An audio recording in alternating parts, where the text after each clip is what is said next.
علی بھائی پہلا سوال ہے کہ فرقہ واریت اور دینی بے راہروی کی وجہ سے امت مسلمہ شدید بدحالی کا شکار ہے، زوال کا شکار ہے۔ اب اس کی بدحالی کو خوشحالی میں اور زوال کو عروج میں بدلنے کے لیے مختصر الفاظ میں آپ اکابرین کو یا جو امت کی انٹیلیجنسی ہے اس کو کیا مشورہ دیں گے؟ میں تو ایک ہی مشورہ دوں گا جی، مرنے سے پہلے اے مسلمان کر لے اس پہ غور، کتابوں کا خدا اور ہے، بابوں کا خدا اور۔ کتابیں پڑھیں گے تو فرقہ واریت ختم ہوگی۔ ایک نسخہ اللہ نے قرآن میں دیا ہے، سورہ ال عمران کی آیت نمبر 103 ہے، وَاعْتَصِمُوا بِحَبْلِ اللَّهِ جَمِيعًا وَلَا تَفَرَّقُوا۔ اللہ کی رسی قرآن کو مضبوطی سے پکڑ لو اور فرقوں میں مت بٹو۔ اچھا یہ کہتے ہیں وہ رسی، وہ کہتے ہیں یہ رسی، آپ کو پتہ رسی میں کئی بل ہوتے ہیں، ایک بزرگوں کی محبت کا بل ہے، ایک فلانے کی محبت کا بل ہے۔ خدا کے لیے نبی علیہ السلام نے رسی قرآن کو قرار دیا ہے۔ صحیح مسلم میں اوپر تلے 4 حدیث ہیں غدیر خم کی، اس میں آپ علیہ السلام کے الفاظ ہیں 6225 سے 6228 تک صحیح مسلم میں۔ اللہ کی کتاب اللہ کی رسی ہے، جو اس کو پکڑے گا وہ ہدایت پہ ہوگا، جو چھوڑ دے گا گمراہ ہو جائے گا۔ اور دوسری بھاری چیز میرے اہل بیت ہے، اہل بیت کے معاملے میں اللہ کا خوف دلاتا ہوں۔ قرآن میں ہے کہ قرآن کو یعنی اللہ کی حبل اللہ کی رسی کو مضبوطی سے پکڑ لو اور فرقوں میں مت بٹو۔ اس کا کیا مطلب ہے کہ فرقوں میں بٹنے سے بچنے کے لیے کامن بانڈ کیا ہے؟ قرآن۔ اور اینڈ وائس ورسا بھی ہے کہ جو قرآن کو چھوڑ دے گا وہ فرقوں میں بٹ جائے گا۔ دو رزلٹ ہے، فرقوں میں جانے سے بچنا ہے تو قرآن کو پکڑو، اور جو قرآن کو چھوڑ دے گا وہ فرقوں میں بٹ جائے گا، کیونکہ مسلمانوں میں کامن بانڈ کیا ہے؟ ایون سنی شیعہ جو بڑی تفریق ہے اس میں بھی کامن بانڈ قرآن ہے۔ اور آپ کو حیران کن بات بتاؤں، یہ سورہ ال عمران کی آیت نمبر 103 جو ہے نا، قرآن کو پکڑنے کے حوالے سے اس سے زیادہ سخت آیت اس سے 2 آیات آگے جا کے 105 ہے۔ اعوذ باللہ من الشیطان الرجیم، بسم اللہ الرحمن الرحیم۔ وَلَا تَكُونُوا كَالَّذِينَ تَفَرَّقُوا وَاخْتَلَفُوا مِن بَعْدِ مَا جَاءَهُمُ الْبَيِّنَاتُ۔ دیکھنا ہے مسلمانوں، ان لوگوں کے مانند مت ہونا جنہوں نے دین میں فرقے بنائے، تفرقہ بازی کی اور اختلاف کیا بینات کے بعد، علم آ جانے کے بعد، یعنی انبیاء اور ان پہ کتابیں نازل ہونے کے بعد تو اختلاف کی کوئی گنجائش نہیں رہتی نا، سیدھا سیدھا مان لو۔ وَأُولَٰئِكَ لَهُمْ عَذَابٌ عَظِيمٌ، ایسے لوگوں کے لیے بہت بڑا عذاب ہے جو بینات کے آ جانے کے بعد اختلاف کریں۔ علماء یہود نے کیا کیا تھا؟ ان الدین عند اللہ الاسلام وما اختلف الذین اوتوا الکتاب الا من بعد ما جاءهم العلم بغیا بینہم۔ اللہ کے حضور ایکسیپٹیبل ریلیجن صرف اسلام ہے، اور اہل کتاب کے علماء نے جو اختلاف کیا ہے اس قرآن کے ماننے کے بارے میں علم کے آ جانے کے بعد، سوائے اس کے کوئی ریزن نہیں ہے، بغیم بینہم، زدم زدہ، آپس کی ٹسل۔ ایڈلر کی سائیکالوجی میں ارج ٹو ڈومینیٹ، ہر بندے کی خواہش ہے کہ لوگ میرے پیچھے چلیں، میں کسی کے پیچھے کیوں چلوں۔ یہی خواہش علماء یہود کی بھی تھی کہ ہم کیوں پیچھے لگیں، یہ ہمارے پیچھے کیوں نہیں چلتے۔ تو ایک ہی چیز ہے، لوگوں کو قرآن کے ساتھ جوڑیں۔ میں بار بار کہتا ہوں کہ پاکستان کے آئین میں یہ شک داخل کرنی چاہیے کہ پاکستان میں بغیر اردو ترجمے کے قرآن چھاپنا قانوناً جرم ہو۔ کیوں لوگوں کو طوطے بنا رہے ہیں؟ اور یہ سب کچھ باقی ملکوں میں بھی OIC یعنی OIC جو ہے آرگنائزیشن آف اسلامک کنٹریز، یہ OIC کی بجائے OIC بنے اور یہ پاس کرے کہ عرب ملکوں کے سوا جتنے ملکوں میں قرآن چھپ رہے ہیں بغیر ترجمے کے نہ چھپیں، اور ایسے علماء پہ جرمانہ کیا جائے جن کی مسجدوں میں صرف عربی قرآن نکلے، اور صرف ترجمہ بھی چھاپنا میں حرام سمجھتا ہوں، کیونکہ ٹیکسٹ کی غلطی پھر قرآن کے کھاتے میں پڑ جاتی ہے۔ خالی اردو ترجمہ نہیں چھپنا چاہیے، عربی لکھی ہو۔ اور آج کل ایک بڑے پیاری پرنٹنگ کی ہے ترجمان القرآن والوں نے، مولانا مودودی کا ترجمہ انہوں نے چھاپا ہے اور بڑا زبردست کیا ہے۔ ایک پورے صفحے پہ عربی ہے اور پورے دوسرے صفحے کے اوپر اردو ہے، تاکہ آپ اس کو اگر صرف اردو پڑھنا چاہیں تو پڑھ لیں، اور کاؤنٹر ویریفائی کرنا چاہیں عربی ٹیکسٹ کے ساتھ تو آپ کر لیں۔ کچھ لوگوں نے صرف اردو بھی چھاپی ہے، وحید الدین خان صاحب کا ترجمہ، وہ غلط ہے۔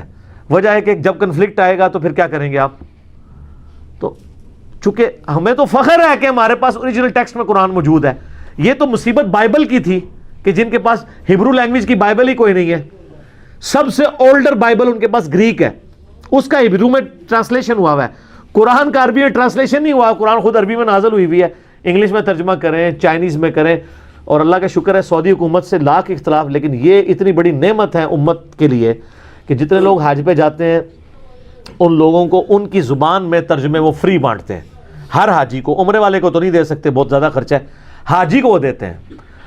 یعنی میں اور میری وائف 2007 میں حج پہ گئے تھے, ہم دونوں کو الگ الگ انہوں نے قرآن دیا تھا فری. وہ یعنی قرآن پاک کی, یعنی اگر آپ دنیاوی اعتبار سے دیکھیں تو 1200-1300 روپے اس کی مالیت بنتی ہے کم از کم. آرٹ پیپر کے اوپر وہ چھپا ہوا ہوتا ہے اور اچھی کوالٹی کا پیپر ہوتا ہے, فری وہ بانٹ رہے ہوتے ہیں.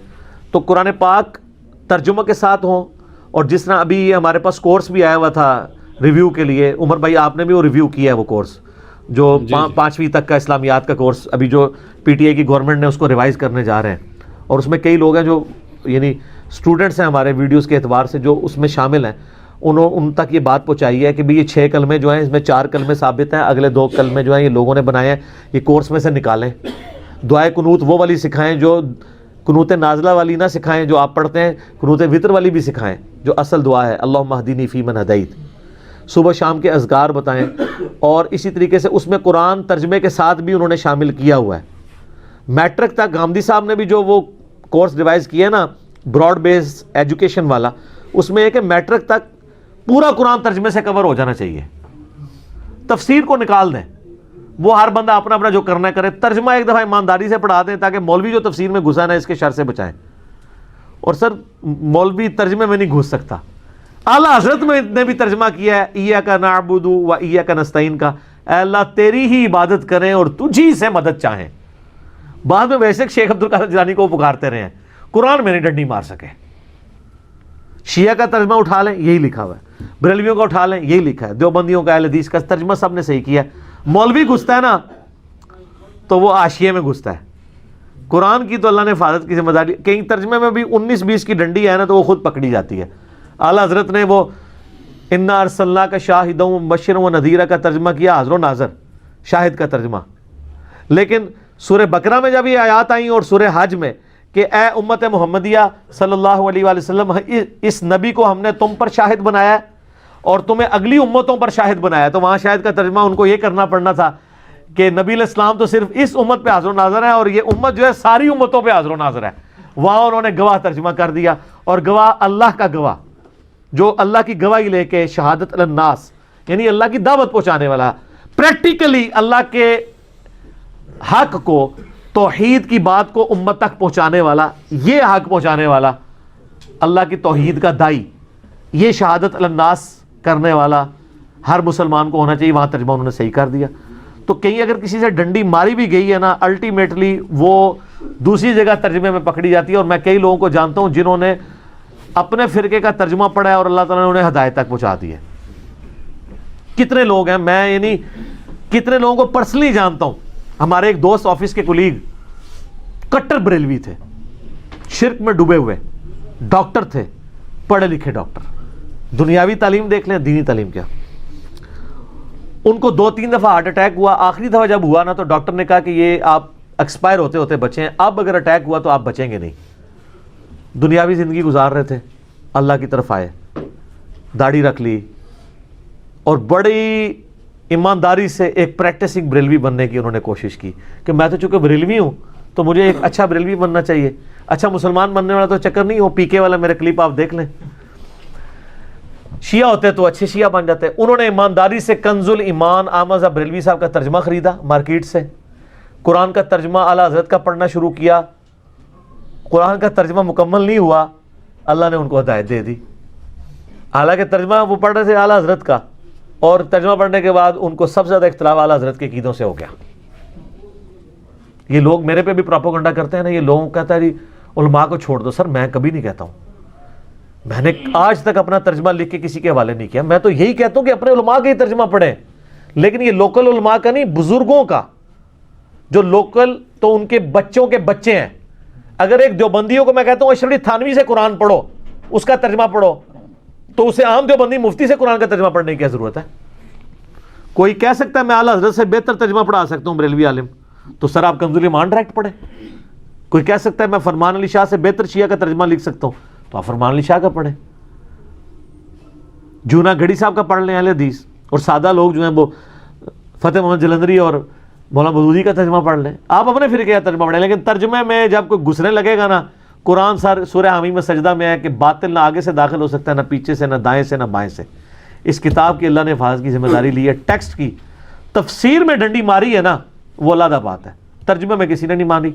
تو قرآن ہی ایک کامن بانڈ ہے، کامن بانڈ کے بغیر آپ کبھی بھی امت کو جوڑ نہیں سکتے، فرقہ واریت ختم نہیں کر سکتے۔ گھنٹوں میں بول سکتا ہوں، اگلا سوال کریں۔ جزاک اللہ، ماشاء اللہ۔